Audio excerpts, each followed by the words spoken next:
ವಿಶ್ವಾಮಿತ್ರ ಮಹರ್ಷಿಗಳು ಯಾವಾಗ ಶ್ರೀರಾಮ ಲಕ್ಷ್ಮಣರನ್ನು ಮಿಥಿಲಾ ಪಟ್ಟಣಕ್ಕೆ ಕರೆದುಕೊಂಡು ಹೋಗ್ತಾರೋ ಯಜ್ಞವನ್ನು ತೋರಿಸುವ ಸಲುವಾಗಿ, ಹಾಗೆ ಅಲ್ಲಿದ್ದಂತಹ ಧನುಸ್ಸನ್ನು ತೋರಿಸಲಿಕ್ಕಾಗಿ, ಅಲ್ಲಿದ್ದಂತಹ ಶತಾನಂದರು ಜನಕ ಮಹಾರಾಜನ ಪುರೋಹಿತರು ಅವರು ಈ ವಿಶ್ವಾಮಿತ್ರರ ವಿಚಾರಗಳನ್ನು ಶ್ರೀರಾಮನಿಗೆ ಹೇಳ್ತಾ ಇದ್ದಿದ್ದನ್ನು ನಾವು ಹಿಂದಿನ ಸಂಚಿಕೆಯಲ್ಲಿ ಗಮನಿಸಿದ್ವಿ.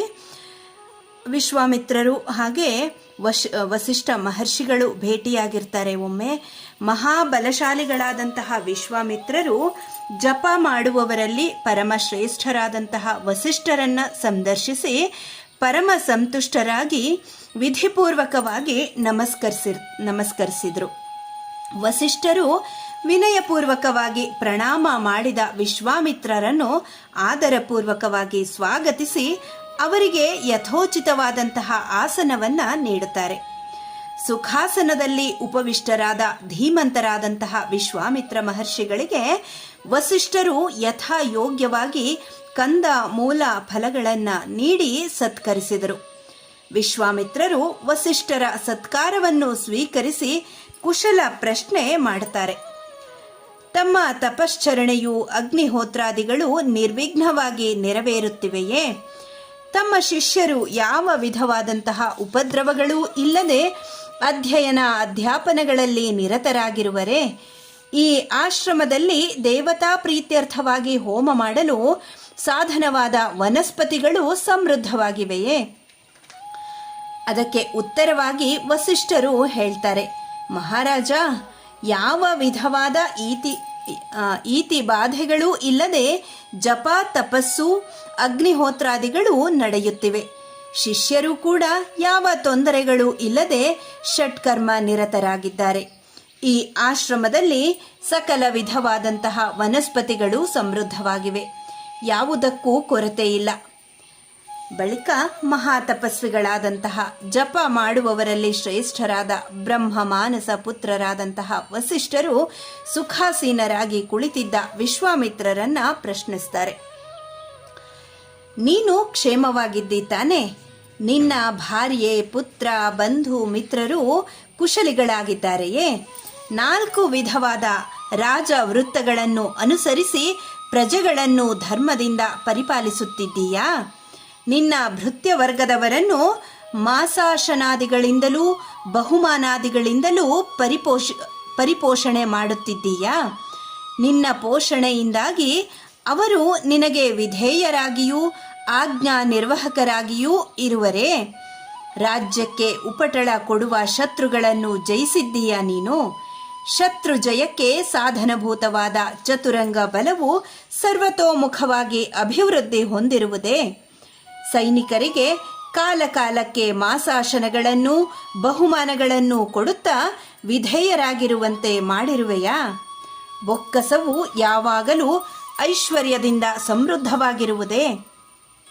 ಪ್ರಜೆಗಳಿಗೆ ತೊಂದರೆಯಾಗದ ರೀತಿಯಲ್ಲಿ, ಅಸಮಾಧಾನವಾಗದ ರೀತಿಯಲ್ಲಿ ರಾಜಾದಾಯವನ್ನು ತೆಗೆದುಕೊಂಡು ಬೊಕ್ಕಸವನ್ನು ತುಂಬುತ್ತಿದ್ದೀಯಾ?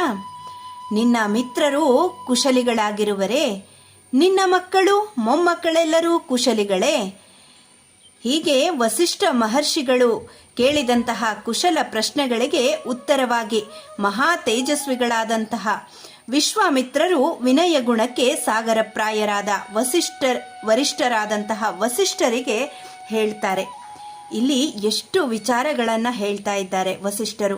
ಒಬ್ಬ ರಾಜನಾಗಿ ಇರಬೇಕಾದವನಿಗೆ ಎಷ್ಟೆಲ್ಲ ಅರ್ಹತೆಗಳು, ಒಂದು ಕರ್ತವ್ಯಗಳು ಎಷ್ಟು ಅನ್ನೋದನ್ನು ರಾಜನಾಗಿದ್ದಂತಹ ವಿಶ್ವಾಮಿತ್ರರಿಗೆ, ಮೊದಲು ರಾಜನಾಗಿದ್ದವರು ವಿಶ್ವಾಮಿತ್ರರು, ಅವರಿಗೆ ಕೇಳ್ತಾ ಇರುವಂತಹ ಪ್ರಶ್ನೆಗಳು ಇವೆಲ್ಲ. ಈ ಪ್ರಶ್ನೆ ಮತ್ತೆ ವಸಿಷ್ಠರು ಹೇಳ್ತಾ ಇದ್ದಾರೆ, ತಮ್ಮ ದಿವ್ಯಾನುಗ್ರಹದಿಂದಾಗಿ ಸರ್ವವೂ ಕುಶಲವಾಗಿ ಇರುತ್ತದೆ. ಹೀಗೆ ವಿಶ್ವಾಮಿತ್ರ ವಸಿಷ್ಠರು ಪರಸ್ಪರವಾಗಿ ಕುಶಲ ಪ್ರಶ್ನೆಗಳನ್ನು ಮಾಡಿಕೊಳ್ತಾರೆ. ರಾಜ್ಯ ಕೋಶಗಳಿಗೆ ಸಂಬಂಧಿಸಿದ ಮತ್ತು ತಪೋನುಷ್ಠಾನಕ್ಕೆ ಸಂಬಂಧಿಸಿದ ಅನೇಕ ವಿಷಯಗಳನ್ನು ಪರಸ್ಪರವಾಗಿ ಮಾತನಾಡಿಕೊಳ್ಳುತ್ತಾ ಪರಸ್ಪರ ಸಮಾಗಮದಿಂದ ಸುಪ್ರೀತರಾಗಿ ಬಹಳ ಹೊತ್ತು ಕಳೆತಾರೆ. ಮಾತು ಕತೆಗಳೆಲ್ಲವೂ ಮುಗಿದ ನಂತರ ಭಗವಾನ್ ವಸಿಷ್ಠರು ನಸು ನಗುತ್ತಾ ವಿಶ್ವಾಮಿತ್ರರಿಗೆ ಹೇಳ್ತಾ ಇದ್ದಾರೆ. ಮಹಾಬಲನಾದ ವಿಶ್ವಾಮಿತ್ರನೇ, ಅಪ್ರಮೇಯನಾದ ನಿನಗೂ ಮತ್ತು ನಿನ್ನ ಅಪಾರ ಸೈನ್ಯಕ್ಕೂ ಯಥಾ ಯೋಗ್ಯವಾಗಿ ಆತಿಥ್ಯವನ್ನು ಮಾಡಲು ಬಯಸಿದ್ದೇನೆ. ನನ್ನ ಈ ಆತಿಥ್ಯವನ್ನು ನೀನು ಸ್ವೀಕರಿಸು. ನೀನು ರಾಜನೂ ಅತಿಥಿ ಶ್ರೇಷ್ಠನೂ ಆಗಿದ್ದಿ. ಅಯಾಚಿತವಾಗಿ ಬಂದಿರುವ ನಿನ್ನನ್ನು ಪ್ರಯತ್ನಪೂರ್ವಕವಾಗಿ ಪೂಜಿಸಿ ಸತ್ಕರಿಸುವುದು ನನ್ನ ಕರ್ತವ್ಯವೂ ಆಗಿದೆ. ಅದನ್ನು ಕೇಳಿ ಬುದ್ಧಿಶಾಲಿಗಳಾದಂತಹ ವಿಶ್ವಾಮಿತ್ರರು ಹೇಳ್ತಾರೆ. ಆಗ ವಿಶ್ವಾಮಿತ್ರರು ಆಗಿರಲಿಲ್ಲ, ಅವರಿನ್ನೂ ರಾಜ ಕೌಶಿಕ ಆಗಿದ್ರು. ಆದರೆ ಇಲ್ಲಿ ವಿಶ್ವಾಮಿತ್ರ ಅಂತ ಶತಾನಂದರು ಸಂಬೋಧನೆಯನ್ನ ಮಾಡಿ ಕಥೆಯನ್ನ ಹೇಳ್ತಾ ಇದ್ದಾರೆ ರಾಮನಿಗೆ. ವಿಶ್ವಾಮಿತ್ರರು ಹೇಳಿದ ವಿಚಾರಗಳನ್ನು ನೋಡೋಣ. ನೀವು ಹೇಳುತ್ತಿರುವ ಈ ಪ್ರಿಯವಾಕ್ಯದಿಂದಲೇ ನಾನು ಸಂತುಷ್ಟನಾಗಿದ್ದೇನೆ. ಇದರಿಂದಲೇ ನನ್ನನ್ನು ನೀವು ಸತ್ಕರಿಸಿದಂತೆ ಆಗಿದೆ. ನಿಮ್ಮ ಆಶ್ರಮದಲ್ಲಿ ಇರುವ ಕಂದ ಮೂಲ ಫಲಗಳಿಂದಲೂ ಅತಿಥಿಗೆ ಯೋಗ್ಯವಾದ ಪಾದ್ಯಾಚಮನೀಯಗಳಿಂದಲೂ ನಾನು ಸುಸತ್ಕೃತನಾದೆ. ಮೇಲಾಗಿ ತಪೋಧನರಾದ ತಮ್ಮ ದರ್ಶನ ಲಾಭವೇ ನನಗೆ ಪರಮ ಆನಂದವನ್ನು ಉಂಟು ಮಾಡಿದೆ. ಪೂಜಾರ್ಹರಾದ ತಮ್ಮಿಂದ ನಾನು ಸರ್ವತಾ ಸತ್ಕೃತನಾಗಿದ್ದೇನೆ. ತಪೋಧನರಾದ ತಮ್ಮ ಅನುಗ್ರಹ ದೃಷ್ಟಿಯು ನನ್ನ ಮೇಲೆ ಅಚಲವಾಗಿರಲಿ. ನಿಮಗೆ ನನ್ನ ಅನಂತಾನಂತ ನಮಸ್ಕಾರಗಳು. ನಾನು ಇನ್ನು ಹೋಗಿ ಬರುತ್ತೇನೆ ಎಂಬುದಾಗಿ ಕೌಶಿಕ ರಾಜ ವಸಿಷ್ಠರಿಗೆ ಹೇಳ್ತಾರೆ. ಅದಕ್ಕೆ ಪ್ರತಿಯಾಗಿ ಉದಾರ ಮನಸ್ಕರಾಗಿದ್ದಂತಹ ವಸಿಷ್ಠರು 4 ಬಾರಿ ಒತ್ತಾಯಪೂರ್ವಕವಾಗಿ ಸತ್ಕಾರವನ್ನು ಪಡೆದುಕೊಂಡೇ ಹೋಗಬೇಕು ಎಂಬುವಂತೆ ವಿಶ್ವಾಮಿತ್ರರಿಗೆ ಹೇಳ್ತಾರೆ. ರಾಮ, ಕಡೆಗೆ ವಿಶ್ವಾಮಿತ್ರರು ವಸಿಷ್ಠರ ಒತ್ತಾಯಕ್ಕೆ ಮಣಿಯಲೇಬೇಕಾಯಿತು. ತಮ್ಮ ಸಂತೋಷವಿದ್ದಂತಾಗಲಿ ಎಂದು ಹೇಳ್ತಾರೆ ವಿಶ್ವಾಮಿತ್ರ ಮಹರ್ಷಿಗಳು ವಸಿಷ್ಠರಿಗೆ. ವಿಶ್ವಾಮಿತ್ರರು ವಸಿಷ್ಠರಿಂದ ಸತ್ಕಾರವನ್ನು ಸ್ವೀಕರಿಸಲು ಒಪ್ಪಿದ ನಂತರ ಜಪ ಮಾಡುವವರಲ್ಲಿ ಸರ್ವಶ್ರೇಷ್ಠರಾದಂತಹ ವಸಿಷ್ಠರು ಪಾಪರಹಿತಳಾಗಿದ್ದ ವಿಚಿತ್ರ ವರ್ಣದಿಂದ ಕೂಡಿದ್ದ ತಮ್ಮ ಹೋಮಧೇನುವಾದ ಶಬಲೆಯನ್ನು ಆದರದಿಂದ ಆಹ್ವಾನಿಸ್ತಾರೆ. ಮಗಳೇ, ಓಡೋಡಿ ಬಾ. ಹೀಗೆ ವಸಿಷ್ಠರು ಕರೆದ ತಕ್ಷಣವೇ ಆ ಶಬಲೆಯು ವಸಿಷ್ಠರ ಬಳಿಗೆ ಬಂದು ನಿಂತುಕೊಳ್ತಾಳೆ. ಅದರ ಮೈಯ ದಡವುತ್ತಾ ಹೇಳುತ್ತಾರೆ ವಸಿಷ್ಠರು, ನನ್ನ ಮಾತು ಕೇಳು ಮಗಳೇ. ಸಾರ್ವಭೌಮನಾದ ವಿಶ್ವಾಮಿತ್ರನು ನಮ್ಮ ಆಶ್ರಮಕ್ಕೆ ಸೈನ್ಯ ಸಮೇತನಾಗಿ ಬಂದಿದ್ದಾನೆ. ಅವನಿಗೂ ಮತ್ತು ಅವನ ಸೈನ್ಯಕ್ಕೂ ಯಥಾಯೋಗ್ಯವಾದ ಔತಣವನ್ನ ನೀಡಿ ಸತ್ಕರಿಸಲು ನಾನು ನಿಶ್ಚಯಿಸಿದ್ದೇನೆ.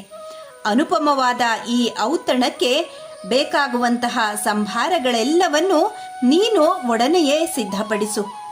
ಕಾಮದುಹಳಾದ ದಿವ್ಯ ಧೇನುವೆ, ಷಡ್ರಸೋಪೇತವಾದ ಔತಣದಲ್ಲಿ ಯಾರು ಯಾರಿಗೆ ಯಾವ ಯಾವ ರಸದಲ್ಲಿ ಅಭಿರುಚಿ ಇರುವುದೋ ಅವುಗಳನ್ನು ಅವರವರ ಮುಂದೆ ನನ್ನ ಸಂತೋಷಾರ್ಥವಾಗಿ ಸುರಿಸುವವಳು ನೀನಾಗು. ರಸಯುಕ್ತವಾದ ಅನ್ನದಿಂದಲೂ ಭಕ್ಷ್ಯ ಭೋಜ್ಯಾದಿಗಳಿಂದಲೂ ಲೇಹ್ಯ ಚೋಷ್ಯ ಪಾನೀಯಾದಿಗಳಿಂದಲೂ ಕೂಡಿದಂತಹ ಅನ್ನರಾಶಿಯನ್ನು ನೀನು ಈಗಲೇ ಇಲ್ಲಿ ಸೃಷ್ಟಿಸು ಎಂಬುದಾಗಿ ವಸಿಷ್ಠರು ಶಬಲೆಗೆ ಹೇಳ್ತಾ ಇದ್ದಾರೆ. ಇದನ್ನೆಲ್ಲ ಗಮನಿಸ್ತಾ ಇದ್ದಾರೆ ವಿಶ್ವಾಮಿತ್ರ ಮಹರ್ಷಿಗಳು. ಇಲ್ಲಿಗೆ ಬಾಲಕಾಂಡದ 52ನೆಯ ಸರ್ಗ ಸಂಪನ್ನಗೊಂಡಿದೆ. ಧನ್ಯವಾದಗಳು.